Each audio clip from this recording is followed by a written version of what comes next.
წერა-კითხვის არ ცოდნა 3 წლის ელენე სებიშკვერაძისათვის სულაც არ შეუშლია ხელი. ფერად წიგნში ლამაზი სურათებით გაფორმებული ზღაპარი ტექსტის გარეშეც აღიქვა. რატო დამიშვარე იატაკი მე დამიშვე თოჯინის კეფიძები რატო დამიშვე იატაკი აი ჭელალი კომპლექტორებზე და სარკეში თავი იცნო.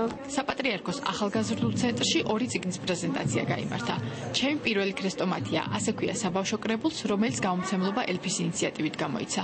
მასში იმ ქართველი საბავშვო მწერლების ნაწარმოებებია თავმოყრილი, რომლებიც აქამდე ნაკლებად პოპულარულები იყვნენ.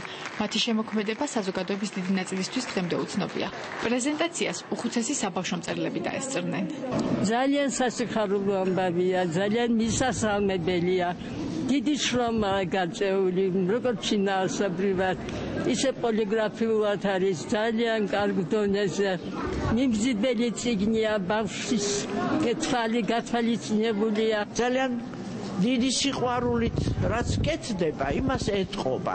და ამ წიგნს ეტყობა, რომ სიყვარულით არის გაკეთებული.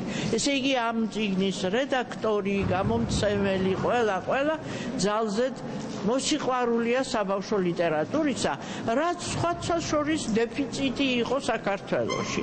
საბავშვო ქრესტომატიის გარდა ცალკე გამოიცა 24 წლის გვაცაჯობავას წიგნი, სახელწოდებით 5 ბავშვი 5 თბილისი. ახალგაზრდა ავტორისათვის ეს პირველი კრებულია. პრეზენტაციაზე წიგნის შინაარსის მიხედვით პატარებმა სპექტაკლიც წარმოადგინეს. ამ წიგნში შევეცადე, რომ გამომეტანა ემიგრანტი ბავშვების პრობლემა, ეს თემა, რომელიც ძალიან მტკივნეულია დღეს საქართველოში და მიუძღვენი ყველა ბავშვს და მიუძღვენი ემიგრანტ ბავშვებს განსაკუთრებით, რომლებიც სამწუხაროდ არც ისე კარგად იცნობენ თავიანთ სამშობლოს. საბავშვო მწერალთა შედევრები 2 წლის განმავლობაში ელფის გამომცემლობამ მოიწია. ასაკის მიხედვით დააჯგუფა და მაღალ პოლიგრაფიულ დონეზე გამოსცა. ჩემი პირველი ქრესტომატია 2-დან 8 წლის ასაკის ბავშვებისთვისაა განკუთვნილი.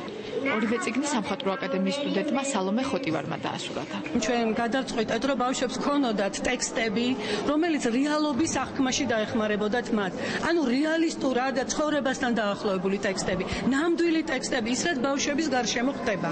ელფის გამომცემლობა წარსულში ცენზურის მიერ დაწუნებული ტექსტების ძიებას კვლავ განაგრძობს და მომავალში თავის მკითხველს კიდევ არაერთ სიურპრიზს პირდება.